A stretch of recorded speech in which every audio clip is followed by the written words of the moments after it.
All right, here we go. All right. Okay, we did it. We're here. We're here. Is this thing on? Hello, check 1 2 1 2 1 2. Welcome to the new Melle Pulse, where we are uniting people on common ground. We're telling people stories, sharing information, and highlighting those that are making an impact. Our heart is here in New Melle, but the Pulse goes far beyond our city limits. Okay, let's get right in. Yeah. First, a little bit about who we are. So my name is Wyatt Gober. I'm Liv Vitale. We're both community builders living in the New Melle area. Yeah, I have kind of grown up in this area, moved here actually when I was about 4 years old, and have lived in Lake St. Louis, Winsville, and now New Melle here for the last 17 years. And so, yeah, we've like come across each other's paths in the community. I had started my freelancing journey and starting my own business. And one of the things in my business that I wanted to do is tell stories of people who are trailblazers. And I had just finished my first episode and was in the middle of filming my second one.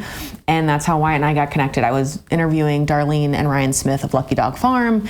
And then they got connected me to you because you were starting the new Melle Co-op. Yeah. So I grew up here in New Melle as well. I started the farmers market in 2021. And then in 2022, I started creating the new Melle Food Co-op. And so it was in its beginning stages. And I remember meeting Liv through Darlene, actually. And Darlene was like, hey, you should really talk to Liv. She's a really great videographer. She's great at storytelling. And so Liv and I connected and immediately had this mutual passion for telling stories, but also being bold about what needs to happen in the community to preserve the things that we all love. So we shot an amazing video highlighting the new Melle Food Co-op and what was to come of it. We showed that at a big fundraising dinner. And Liv continued to be a supporter of the co-op by coming in and grocery shopping. But every time she would come in, she would always bring this new fact about something that was happening locally. It was always one of these things that was like, oh my God, Wyatt, did you hear? Yeah, and it would be like a 15-minute grocery stop, ended up being a 45-minute conversation. And I remember I kept telling Liv, you need to start a podcast, man. You need to start a podcast. People need to be in these conversations that we're having, because this isn't so much about sitting behind, your phone screen or on your couch and complaining anymore. We need to be in the conversation so that we can make collaborative action happen. So. Yeah. And the big thing that really spurred me, I guess, let me back up real quick, is when I was in high school, I went to Winsville, of course. That's the big question. What high school did you go to? And so I went to Winsville. And when I graduated, I went to Mizzou, and then it was okay, I'm ready to get out of the state. I feel like a lot of young kids feel that way. I gotta get out of the state. I gotta get out of here, and we had started making plans. My husband and I, he was fiance at the time. We were high school sweethearts. And we were planning to move to Colorado. And I really wanted to be a city girl. I always wanted to live bustling cities, maybe even a downtown somewhere. I was just ready to be that businesswoman. And we started to move to Colorado. And then unfortunately, my husband's older brother passed away. So we decided to stay close to family, and we came back here. And in the process, I've just really fallen in love with Missouri and everything that our state has to offer, and specifically this area out here where we are out in rural New Melle and St. Charles County. And so, as I said, I've been living out here for 17 years now, and that development, the city life, is slowly encroaching closer and closer to us. And so I think that's kind of what really has created my passion, partly with food, what the food co-op was doing, because the food is important. Where we get our food is extremely important, of course, for our health, but also as a community driver of it's about the land. It's about the fact that this was an agriculturally based area, and now we're becoming a suburban area, but we're losing heritage and history, and we're kind of throwing it down the drain in lieu of plastic houses. Yeah. And there was a really big development. Now it's probably been 2 years that the citizens have been fighting it. And it was what they called Tall Tree Development, was the initial name of it, off of Double D. And so I really started to get involved in going to the council meetings and, sending in letters and getting involved in how does this all work? And what's a 10-year master plan? And just really starting to learn a lot of those nuances and really realizing that, what they say is you got to, you've got your national politics, but your local is really important too. And not that we ever want to make this a political content at all or a podcast, but I think the important thing that I learned out of all that is making that information available to the citizens to know what's actually going on. Because these councils and these 10-year plans and these committees are 5 years plus ahead of us. And so I just really feel like now is an important time for our community. I mean, the development, it's down Hopewell. I mean, it's coming. They have big plans of it coming down N, and we all know the traffic is a nightmare out here. So that's the big thing I think out of this, that Wyatt and I, just as we kept kind of talking about these things that are happening in our community and annexing chunks of land into different cities, and now you have to go to not just the St. Charles County meetings, but you got to go to Winsville and Lake St. Louis and all these others, and it's just I feel like we're losing our power as citizens because it doesn't seem like the letter writings are helping. So we just really want to make this a place where we can talk about what's going on in our community, talk about the important things that are affecting our citizens, make the information available for you guys to look at it, and then make your own decisions. We don't want to make, we're not trying to push any kind of agenda. It's just a matter of hey, here are all the things, what's important to the community, what can we unite on? And the next step is uniting the community on common ground. Everything is so divided in this country right now, and we've forgotten that we tend to have more things in common with people than we don't. And so that's the other part of this, is to just really again, talk about our community, lift people up in the community, talk about the good things they're doing, the new businesses that are coming out, events, really anything. But I think the next piece that we should kind of talk about too, Wyatt, with you starting the co-op, and then, you was bustling for a while, and then there were some changes happen, and then the closed down temporarily, and now we're kind of in this replanning, revitalizing stage. Yeah. And on top of that, we have Friedens Community Center now. So I think that's another good piece that we can talk about to let people know what is Friedens? What are we even doing here? What is this place? Because here we are. Where are we? Right. We are in the Friedens Community Center. Exactly. Yeah. I mean, it's everything that you said, especially uniting people over common ground, has been the theme of my life for the past 4 years. So like Liv, said, she, when she is out of high school, she wanted to get out, and I was in the same boat, and I did. I left and I lived in Oregon for a number of years, and what I found out there was a lot of freedom, and I found a lot of progressive movements, not progressive political movements, but something as simple as hey, recycling is important, or hey, not clear cutting is important. And I really learned a lot, and I came back because I was inspired to bring things back to my community here, because I want to live a life at the end of the day that I can say to my children, hey, this is where I came from, and this is how we made it better. And it's not something that's easy for me to sleep with if I don't have action being taken towards that. So when I came back, I made the acquaintance of a woman named Leslie Lindbergh, and we started the farmers market with that idea of, hey, everybody eats, right? Everybody eats, everybody likes to buy things. So let's make a farmers market then for people here in New Melle, because we have Lake St. Louis Farmers Market just north of here. And then we have Tower Grove in St. Louis, but out here we really didn't have anything like that. Which is crazy considering how much agriculture is out here. Right. No, it's incredible. The amount of farmers that are west of here and that are right in this area, it's incredible. And so we made that, and that it really blew up.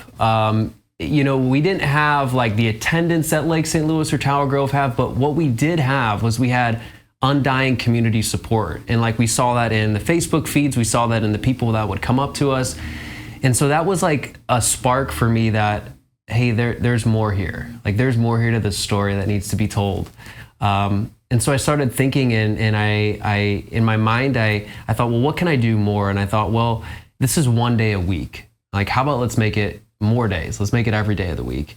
And let's make it more than just, some crafty items and a couple of producers. Let's make it a grocery store. Let's make it something that actually feeds people, right? Because my mind was thinking, hey, everybody eats, and everybody wants to eat good food because like when we're healthy, we're wealthy. When we have our vitality, like we're able to make better decisions. We're able to, like raise our children in the way that we want to raise them. So all these things I was seeing, like they all play into a piece.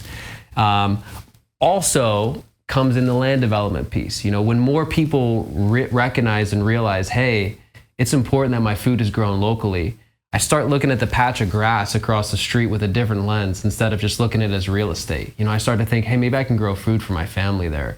Maybe instead of buying my food, from another country and feeding my family from food that comes from thousands of miles away, maybe I can grow it next door.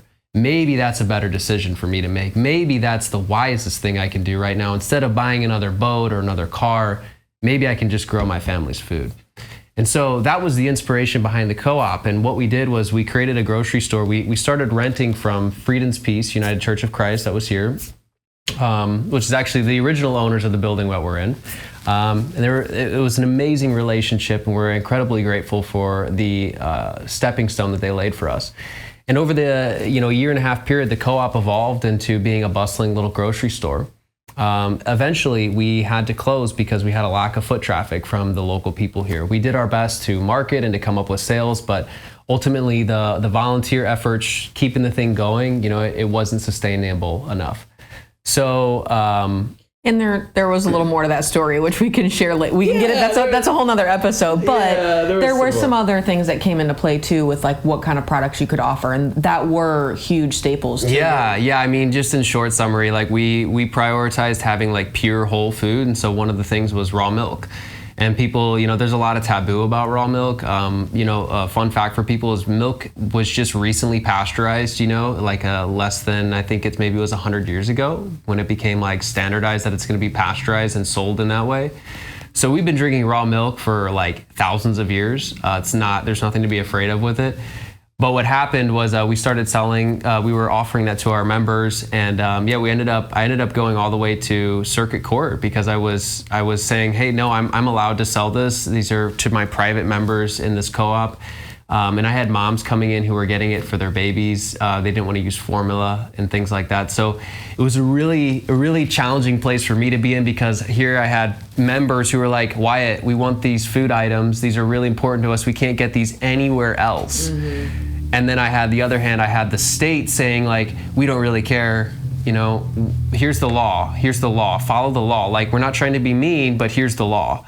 And, it was this pinch point where, it feels a little bit like, again, with the land conversation, we're on the edge of development. We're on the edge of people who are wanting a certain way of life. And then there's this old way, and I think we're at the crossroads of the nation, and literally, and also figuratively, I think where we all are at in our lives, so. Well, it's like that pendulum, I feel like, that the garden way and the homesteading and all that was such a huge piece of, a lot of us, like our grandparents' generation, like not that far removed. It was second nature. It was just what you did. We industrialized our food, and then came like the 50s and 60s when they really started, industrializing the food and processing it and making it in larger batches. And then we went away. We went into that convenience factor, and growing up in the 80s, it was like the microwavable dinners and the, all those kind of things, and the ding dongs and the Twinkies and like all that processed food. And now after 30 years, we've started to see the health effects of what that does to us. So we grow up on that. And now it's like the people are swinging back, and it's like, okay, let's maybe go back a little bit. Right. And so I think, to sum up the story, it's like we're here now recording this podcast because of the events that have happened in the past, but we're also trying to take proactive action for the future. I think Liv and I have both played the role where we've sat and been the one behind the phone screen just complaining. And then we've also recently in our lives played the role where we're saying, well, instead of complaining, I'm going to take action. And even if my action is small, I'm going to find other people who are doing it, and we're going to collaborate, and we're going to try to make something, because I think that's where we're at this crossroads, and we're realizing, wow, my health isn't what it used to be. My joy of life is not what it used to be. I used to enjoy life. I'm not enjoying life anymore. My community is not the same. Right. And so all these things, it's like that we go to bed and we might, we kind of bury We want to not think about. It's like, well, it's real. Like, we are not happy. Tell me how many people you actually see when you walk down the street or when you drive or you go into the gas station that are genuinely happy. It's rare. It's a rarity to find somebody who's just like genuinely happy. And so we got to be like honest and have these conversations so that we can make changes, because having this attitude that, oh, you can't change that, man. You're not going to change development. You're not going to change those people. You know, like, what does that do? Right. You know, that's the frustrating for me in that conversation, because like, I totally get, you know, like, say a family owns 100 acres and it's been their farmland forever. And then the parents who ran it all passes away and it's time to change it on to the next generation. It is 100% that family's right and ability to sell that property and make money. Like, I'm not faulting them for that. Like, I get it, especially considering the way land prices are out here. That could change generations. So like, I don't fault them for that. But the thing that's frustrating is that, you know, for example, where we live, there was 30 acres next to us that we wanted to buy when that changeover happened, and we were talking to the executor of the state, and then eventually they lumped that property in with another 200 acres they owned down the road and sold it to a developer. And it was just frustrating, because it's like, we can't compete with a developer's money. But the funny, interesting part is that we would have paid the per acreage price that it was going for, versus like, because the developer bought such a large chunk, I think it only broke down for them to be like 14, 15,000 an acre. And then they turn around and sell it for 36,000 an acre. Like, that's mind blowing to me. And that's frustrating, because then the people who live here, who have lived here, who want to continue to preserve this land and keep it agricultural, it's like, we don't even stand a chance against developers. So that's where my question is. I don't have the answers. I don't know what it is. I hope there's something we can do to help balance it a little bit. And I think that starts here with this conversation, with like saying, like, guys, like, let's really think about the longevity of this area beyond just you, and maybe even beyond your next generation. Like, let's really think about that. I had in going to all these council meetings and planning and zoning meetings, I had an interesting conversation with one of the members, ran into him and was like thanking them for voting, you know, supporting the people. But I was like, what happens when all the farmland is gone in St. Charles County? And he just kind of looked at me for a second, and then he's like, well, it goes out to Warren County.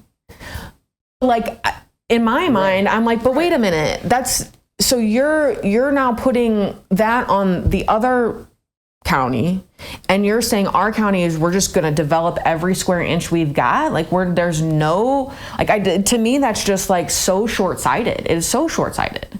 And I just feel like there's got to be a better way to balance, because what happens when all the farmland is gone? Where are we going to get the feed for the animals? Where are we going to get the food for the people? And now we're going to be relying on these big box chains even more than we already are. And then what happens? I mean, like, that's again a whole nother episode of like corporate entities and foreign entities coming in and purchasing up our farmland. Like, that's a whole nother conversation. But anyway, it's just trying to like start those conversations and think about. And so going back to what we were saying about Friedens here, the plan is to eventually reopen the co-op downstairs, maybe even adding some sort of restaurant cafe component. And then we have Friedens here, and Friedens, you know, we're really trying to turn it into like a community hub, a place that we've got the rec center, which kind of handles more of that recreational side of life. And so we want to be able to kind of, help cover some of the other things that aren't like with just like community-based events.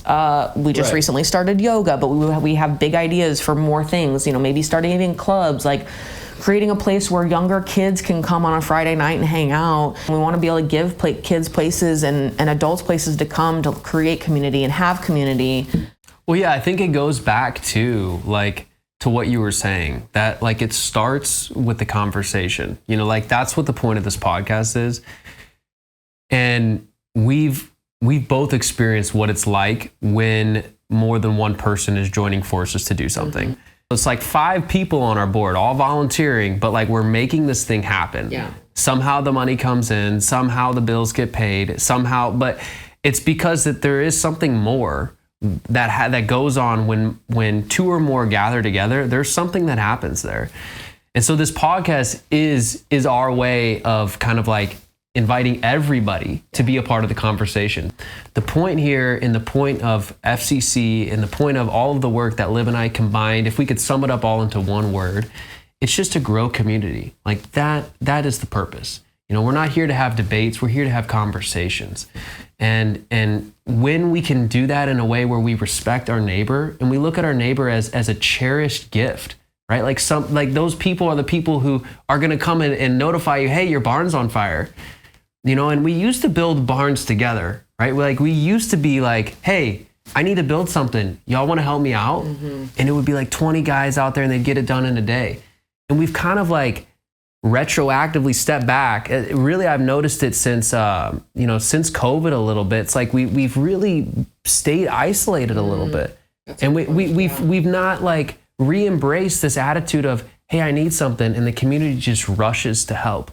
Well, and I feel like our community has always been good about coming to help when there is like that devastation need. Oh, yeah, like the tornadoes. Or even when there's like tragedy in the community, just having that big benefit for those kids. 100%, I think 100%. But to your point though, I think that's like, we're great at that part, but what about the upfront part? What about the parts where it's not life and death, but it is help me build a barn, help me clear some trees, help me, like whatever, like.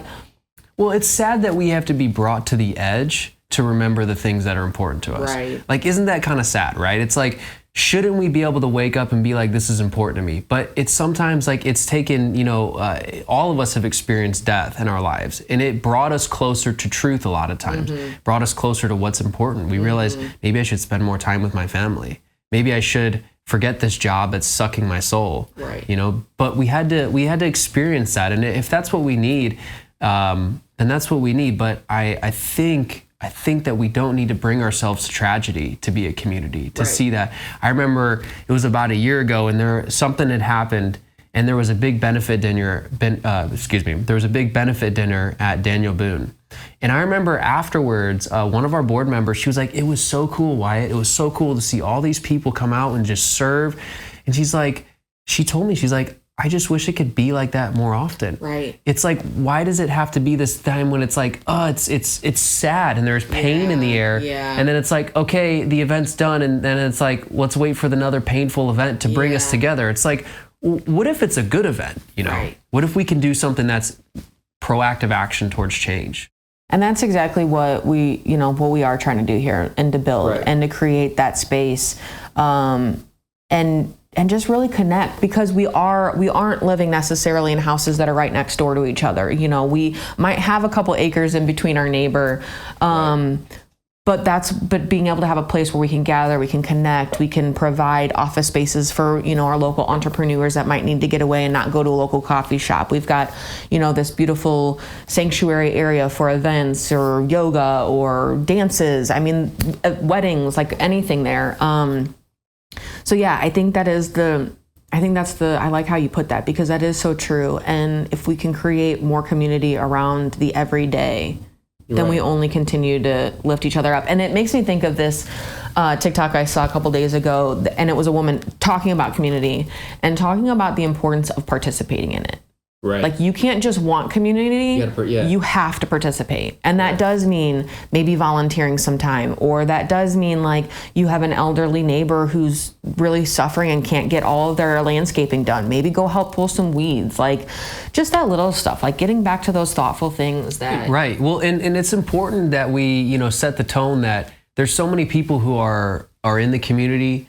You could say that there are some of the legacy families in this area, and they are community oriented. So this podcast isn't a preacher's episode. Like, we're not here to tell people what to do. We're also here to for all of the new people who are coming into the area, because let's take a drive down Hopewell, and there's a lot of people that are going to be coming in. This is a way that we can instill values that have been passed on from the people who came before us, and we're making it known, right? It's like, if we don't write it down, it's just going to be forgotten. So this is our way of, I guess you could say, like real time, live, writing down the values that are important to us, and letting it all be a part of the conversation. This is an interactive experience here. Like, this podcast is not the Liv and Wyatt show.